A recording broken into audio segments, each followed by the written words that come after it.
देखिए, ये बिल्कुल फैक्ट है कि यदि आप अपने जीवन में किसी व्यक्ति वस्तु को बहुत अधिक चाहते हैं और उसे आगे आने वाले भवों में भी प्राप्त करने की बहुत अधिक इच्छा रखते हैं, तो समझ लीजिए कि ऐसी वस्तु या ऐसा व्यक्ति आपको किसी भी भव में प्राप्त होने वाला नहीं है। यदि आप इसके विपरीत किसी व्यक्ति से बहुत अधिक नफरत करते हैं, अपने जीवन से उसे बार बार हटाने की चेष्टाएं लगातार करते रहते हैं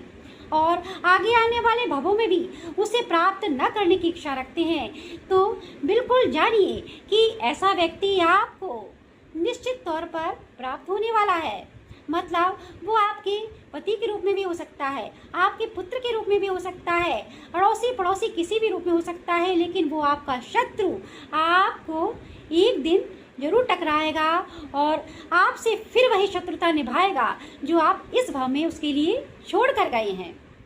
इस बात का बहुत गहरा उदाहरण है भगवान पारसनाथ का जीवन। भगवान पारसनाथ के जीवन में कमठ के पर्याय वाले जीव ने उनसे बहुत अधिक शत्रुता निभाई, उन्हें 10 भवों तक लगातार परेशान किया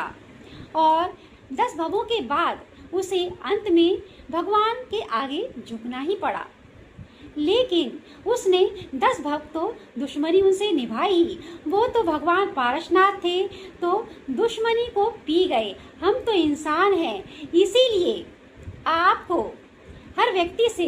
नफरत करने की आवश्यकता नहीं है। किसी व्यक्ति से इतनी शत्रुता मत पालिए कि वो आपको आगे आने वाले भवों में कष्टदायक सिद्ध हो। तीसरा अर्थ ध्यान होता है पीड़ादायक अर्थ ध्यान। यदि आपके शरीर में कोई रोग हो जाता है, शरीर में कोई भयंकर बीमारी हो जाती है और आप उसे ठीक करने के लिए बार बार लगातार चिंतन कर रहे हैं, फिर भी वो बीमारी ठीक नहीं हो रही है और आप इस प्रकार से मरण गति को प्राप्त होते हैं, तो अपने शरीर को कष्ट देने के साथ साथ आप अपनी आत्मा को भी कष्ट देते हैं और अपने लिए निचली गलतियों का बंद कर लेते हैं। चौथे प्रकार का अर्थ ध्यान होता है निदान संयोगज अर्थ ध्यान। यदि कोई व्यक्ति जीवन भर संयम से रहता है, लगातार उपवास करता है और अगले भवों में मतलब आगे आने वाले भवों में इन तपस्या के बदले वह मान सम्मान पद प्रतिष्ठा और रिद्धियों की भोगों की कामना करता है, तो ऐसा जान लीजिए कि आप